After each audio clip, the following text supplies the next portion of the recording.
Thank you very much for still staying with us right here on Plus TV Africa. This is still the Inauguration Day special, and this time around we'll be talking about the rule of law as well as the judiciary. Joining me, we have two senior advocates of Nigeria, and that's Osaro Eghobamien as well as Babatunde Fagbohunlu. Now, gentlemen, it's been a pleasure having you, and it's a happy Inauguration Day. Now, one of the promises that the President made in his most recent interview is that he's going to ensure that we have an independent judiciary, well-funded, well-resourced, to be able to live up to its mandate. But really now, doing a vis-a-vis comparison between 1999 till 2015 and now, and the next 4 years going to 2023, what do you expect from the President this time around, and how do we define the scope of supporting the judiciary? Thank you very much for having me. I think really when those statements are made, we have to hold the President accountable. It's as the executive, they have a role to play. And holding him accountable means there must be an index to measure the success in the administration of justice. That index and the measurement must be done by those who actually consume the service, of which the President is one of them, of course. And I think we need to start thinking about the methodology that would allow us to assess whether or not the judiciary is living up to its expectation.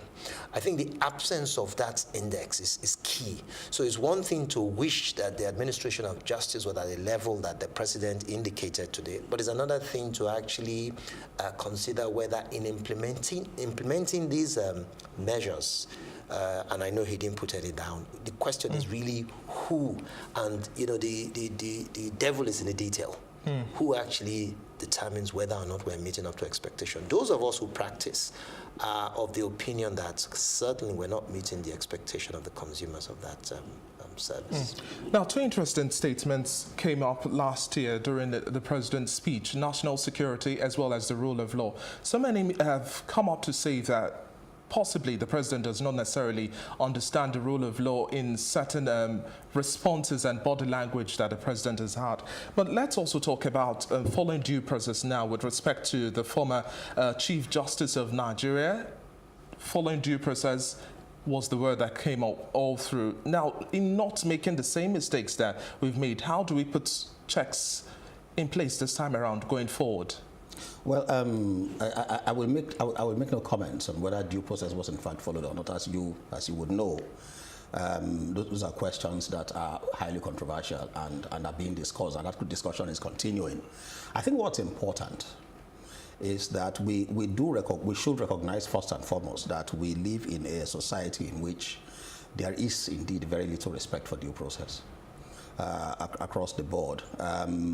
And then to place the function of the judiciary within that context.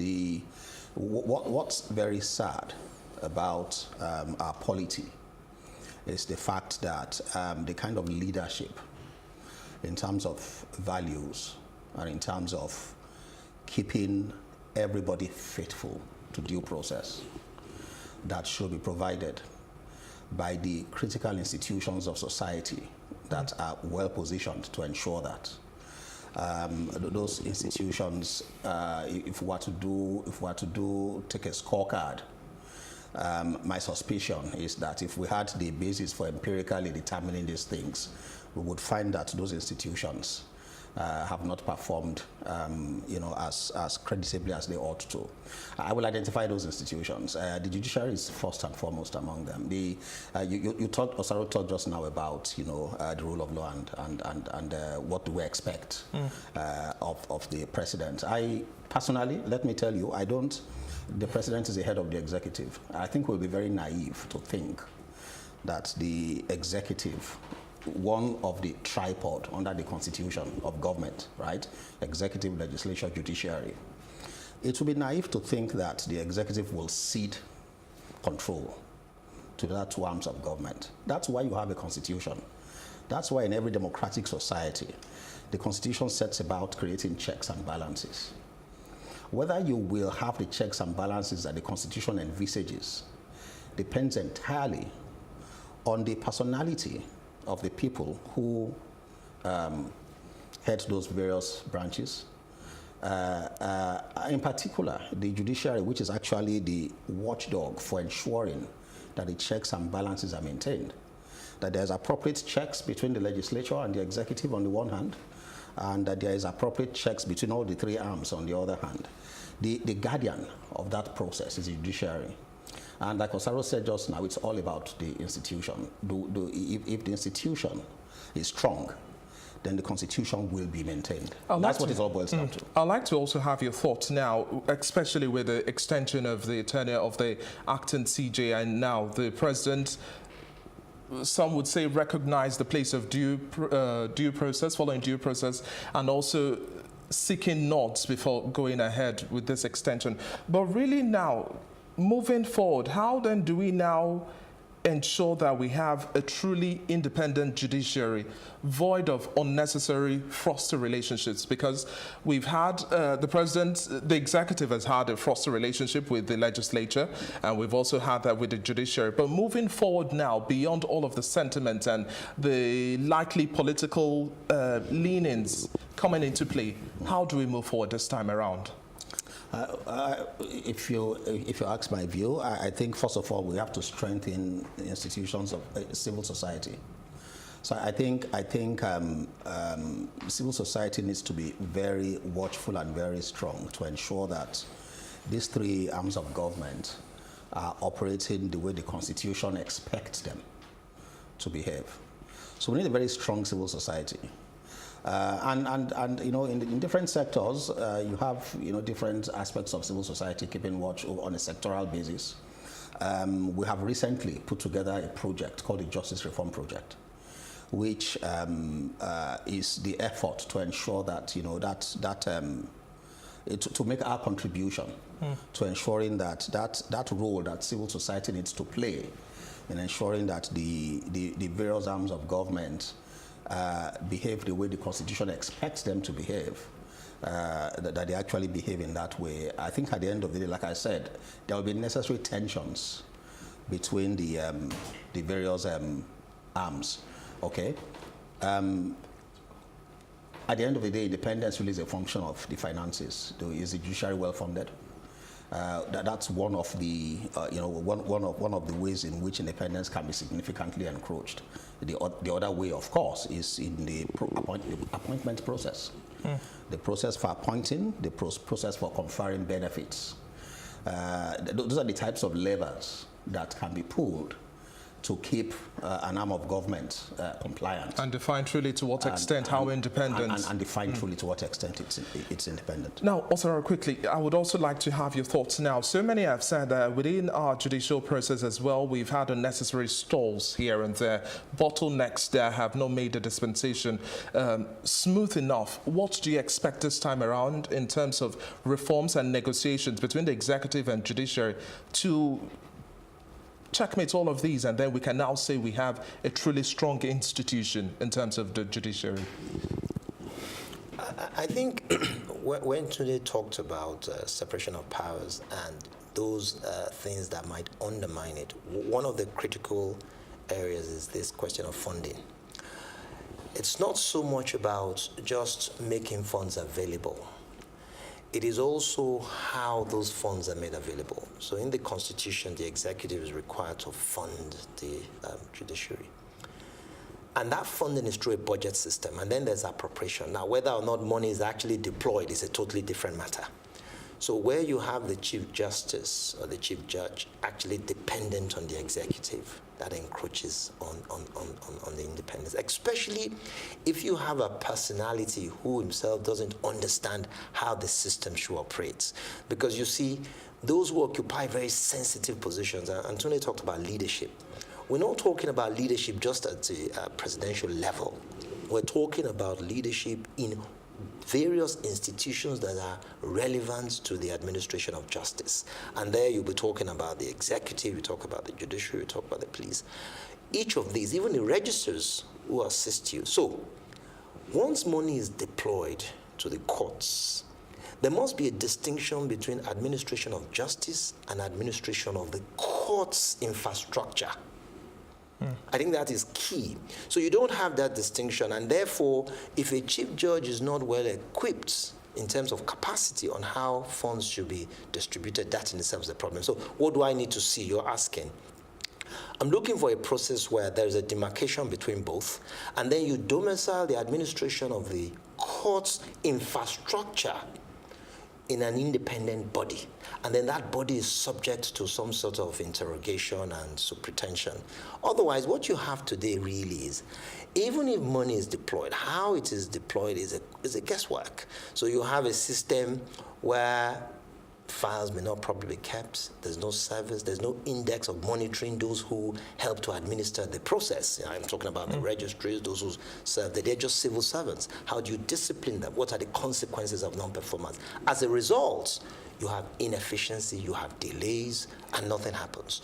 So what I like to see is a clear policy, a coherent policy that deals with, or that tells us how we're going to administer our courts, how we're going to administer our justices, and then we work with that policy, and then there's an index to measure, and then there's a consequence for failure.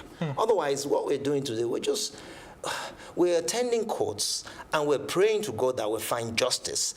But there is nothing to guarantee the fact that if you instructed me, I will get justice.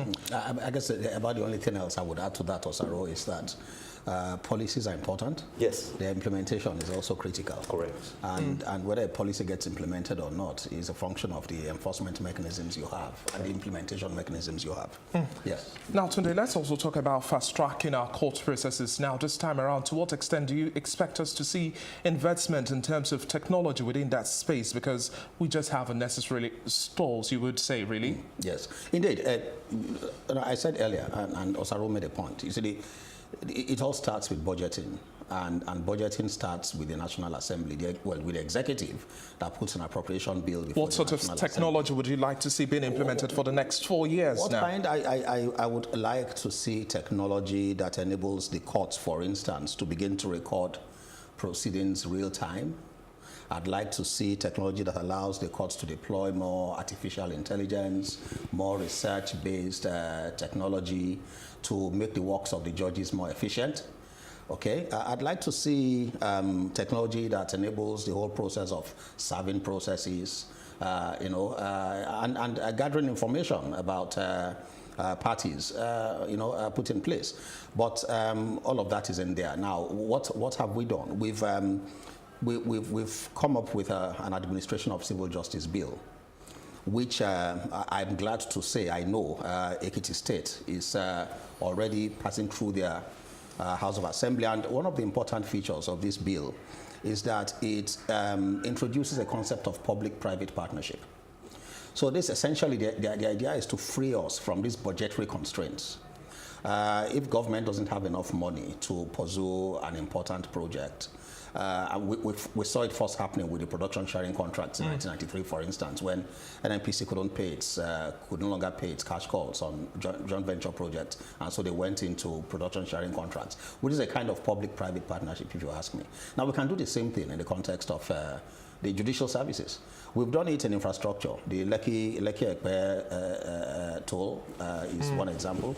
In the judiciary, you could have the judiciary actually partnering with private institutions that provide these services, right? And with a sliding scale of charges, depending on the importance of your case and the types of parties that are before the court. But public-private partnership can work to fill up the gap in budgeting that we currently experience. Let me just add to what Tony has said. The way the system works now, so you do generate some revenue in the administration of justice. So when you file a process, you're required to pay a certain amount of money. When you go to probate, you're expected to pay some amount of money. That money actually goes into the treasury, and then you go through a process of budgeting.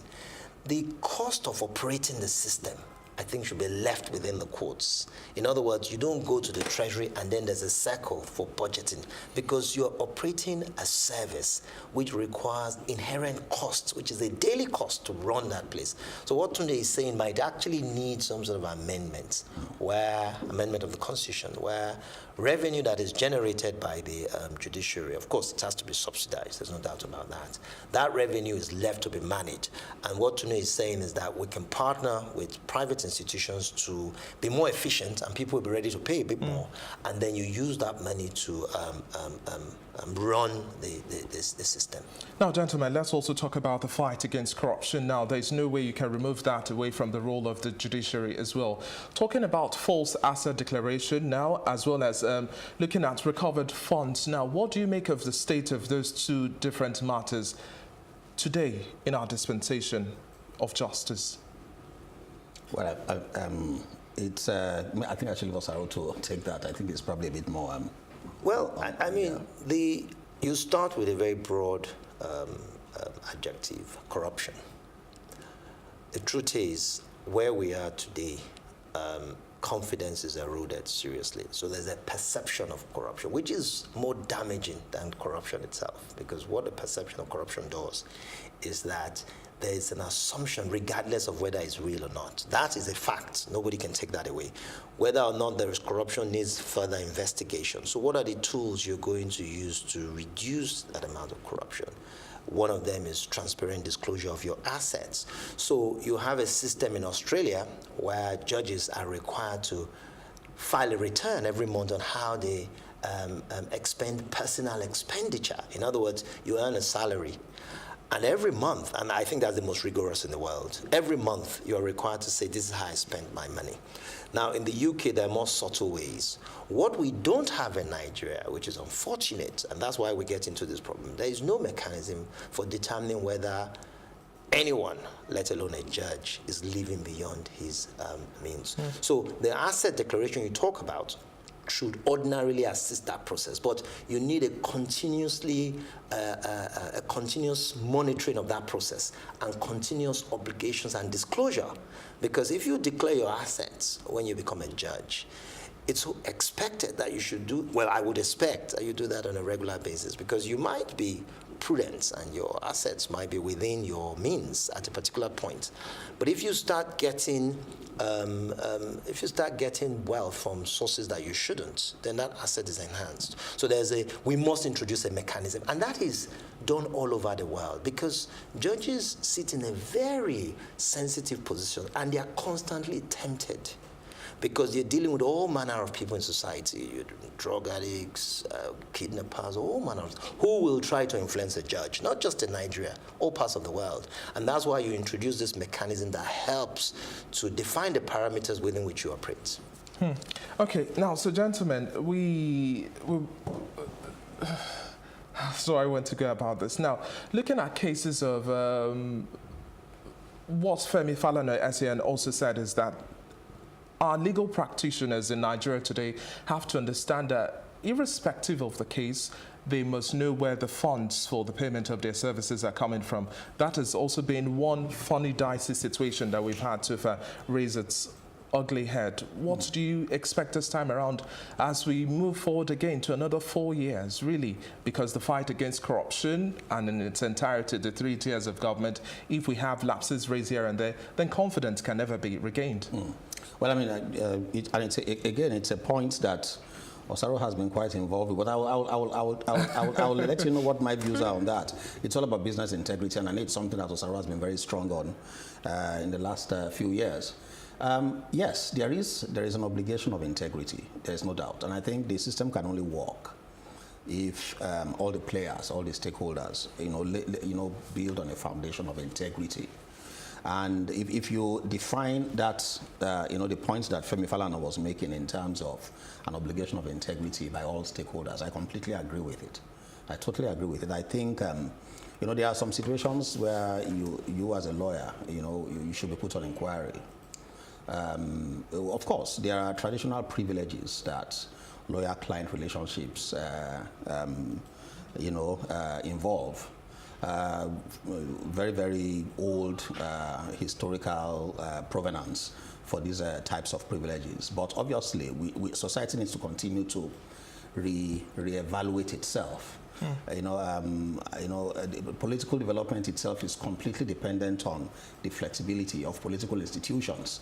Institutions need to adapt to their current circumstances. And if we live in a world in which money laundering and terrorism and financial crimes has become a problem that all of us must be concerned with, then we need to begin to reinvestigate, reevaluate those traditional privileges, you know, that you say lawyer-client relationships typically have.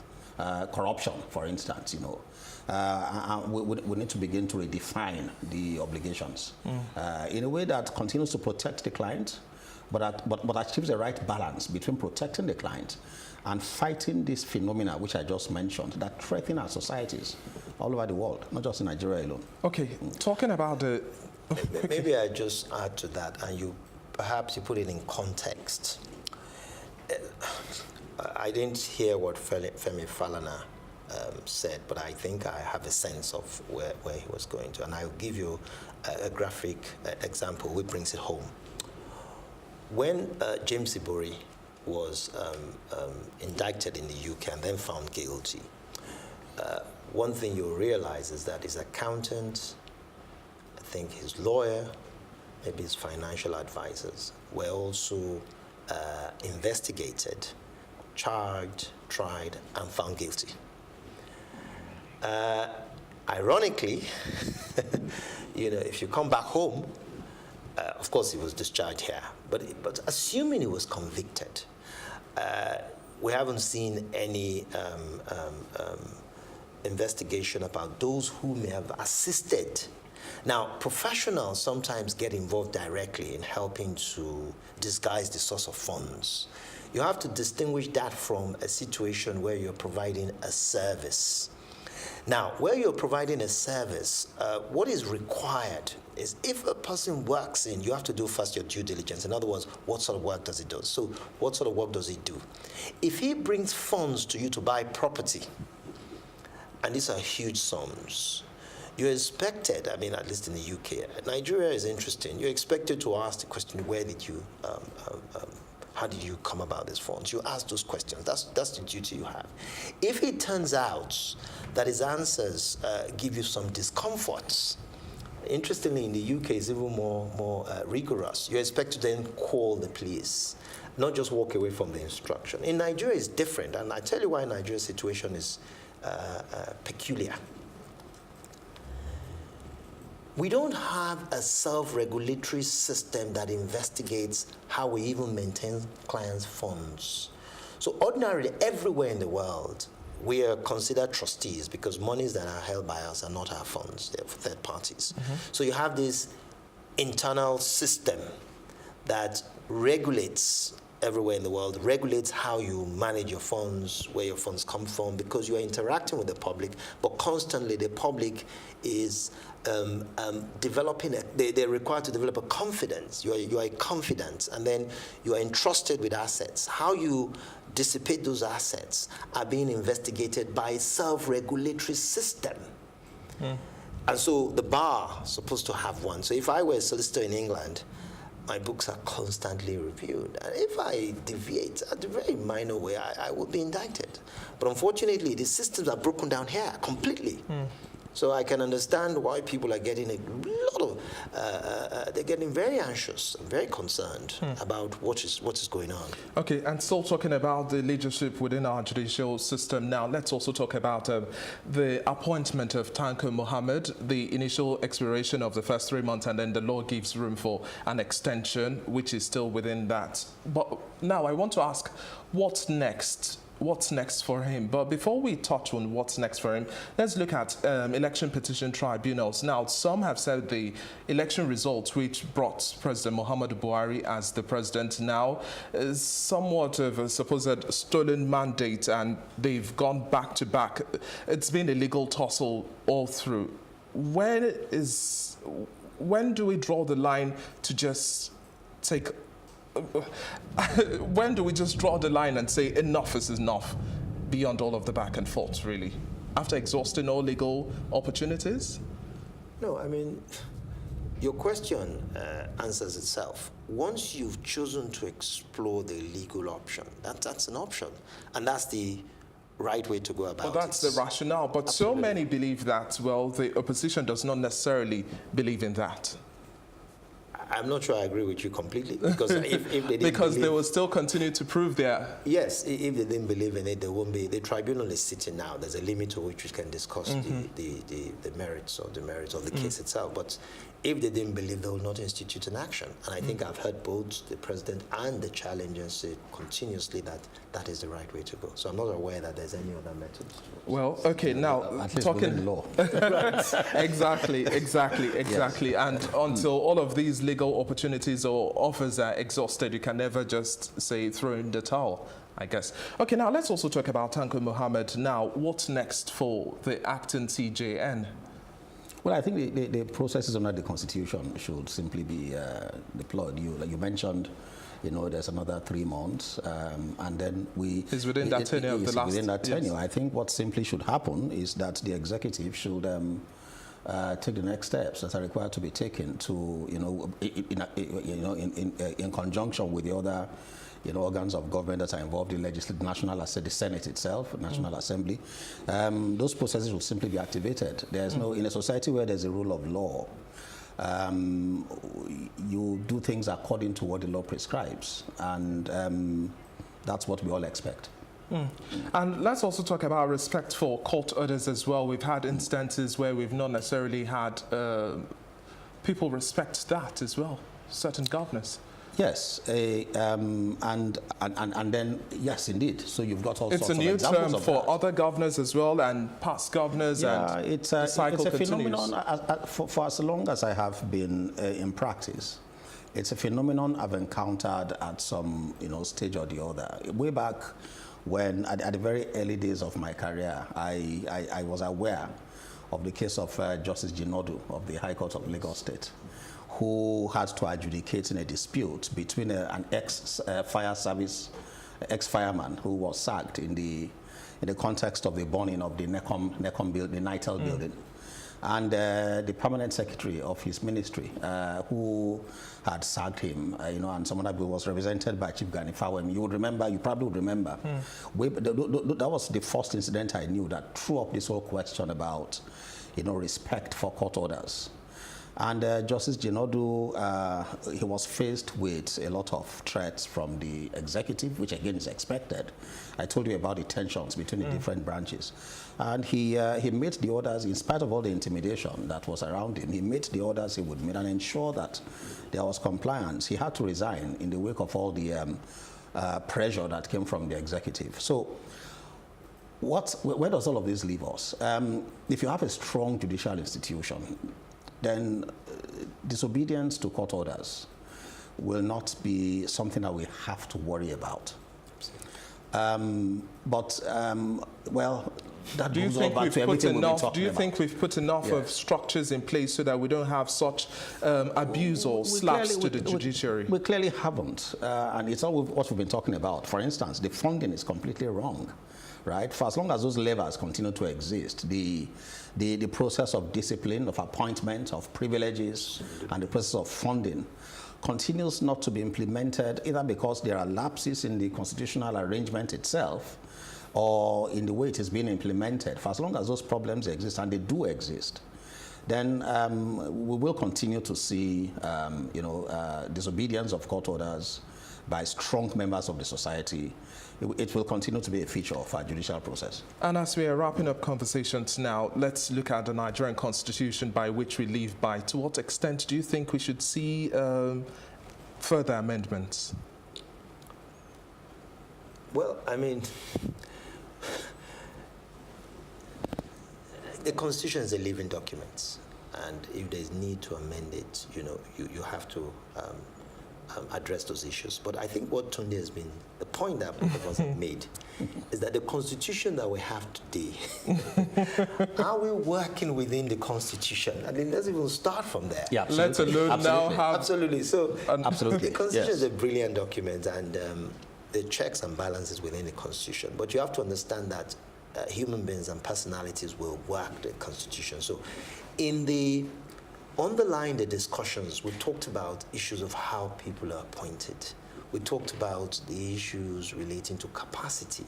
We talked about a strong judge. Therefore, if many of the judges are prepared to resign as a result of that, if many of the senior lawyers were prepared to refuse to accept instructions on account of that, absolutely, the system will work. Yeah. I will not advise a client, I'll walk away. If the client were to disobey a court order, I will walk away. I mean, but that's my training, that's today's training. Absolutely. So I think it's not just about amending the Constitution. You're going to face the same challenges. You will face bureaucratic challenges. It's about actually trying to create an ideology and an orientation that those who occupy very sensitive positions that are necessary for the Constitution to work are sufficiently experienced and understand the consequences of some of the actions that they take. Sometimes we think that is not fully... Yeah, the other element you want to ask about is what is it that makes it possible to disobey a court order in Nigeria, but it's not something you will hear of in the United Kingdom or the United States of America, right? Those are democracies just like we pretend to be as well. No, we are growing. Well, let me not open up that discussion. Now, I think the difference is simply this. In addition to the question about, the points Osaro and I just discussed about the strengths of the individuals who man those branches of government that need to maintain checks and balances, it's also public outrage, right? How do you stimulate enough public outrage against when there's an affront on the rule of law, which a refusal to obey a court order involves? How do you stimulate public outrage? And it all goes back to everything that we have to go back to first principles in our society. Okay, let's not be naive. The problems of justice delivery today in Nigeria is but a mirror of problems of the larger society. And I don't think you can build a strategy to reform justice delivery in an isolated, on the platform of an isolated strategy, one that says you take the judiciary as an isolated institution and you try to reform it. It works in tandem. It works in tandem with everything else that's important in our society. Yeah. Let me perhaps you have less than 20 seconds. Yes, depart slightly from Tunde. I think with the administration of justice, those who operate within it, lawyers and judges, we are custodians of certain values and integrity. We're the gatekeepers for civil society, and therefore we're expected to rise beyond the values that others exhibit. So that's why you find that the judiciary, the lawyers in Pakistan, in India, they suffer the same sort of issues here, but they rise above it. Sure. So I think we have forgotten that because we are custodians of integrity, we actually chart the compass for others to follow, rather than follow the politicians. And in charting the compass, now, I want to ask this very interesting question. Yes. Do you believe, Tunde, that the judiciary is corruptible? Do I believe it's corruptible? Is it corruptible? Yes, of course it's corruptible. There's no institution of society that is not corruptible. Absolutely. If your question is, do I believe the judiciary is corrupt? My answer to you is going to be, on an anecdotal basis, we have all seen examples of judges being prosecuted for corruption. And I think we've seen a few examples of judges being convicted. And going forward for the next 4 years, your last. So I think the real question is actually how widespread it is. Now, we have no empirical basis for establishing that. Okay. Anecdotally, you might say, yeah, it's quite deep. You said my recommendation for ensuring that we don't have it's widespread how to deal with corruption. Yes. It's again, how do you deal with corruption in larger society? That's I will leave you with that rhetorical question. Okay, thank you very much for your time. It's been a pleasure speaking with you, Tunde Fagbohunlu. It's been a real insight there. Thank you very much for your time. And we've also been speaking with Osaro Eghobamien. They are both senior advocates of Nigeria. Now we'll take a quick break.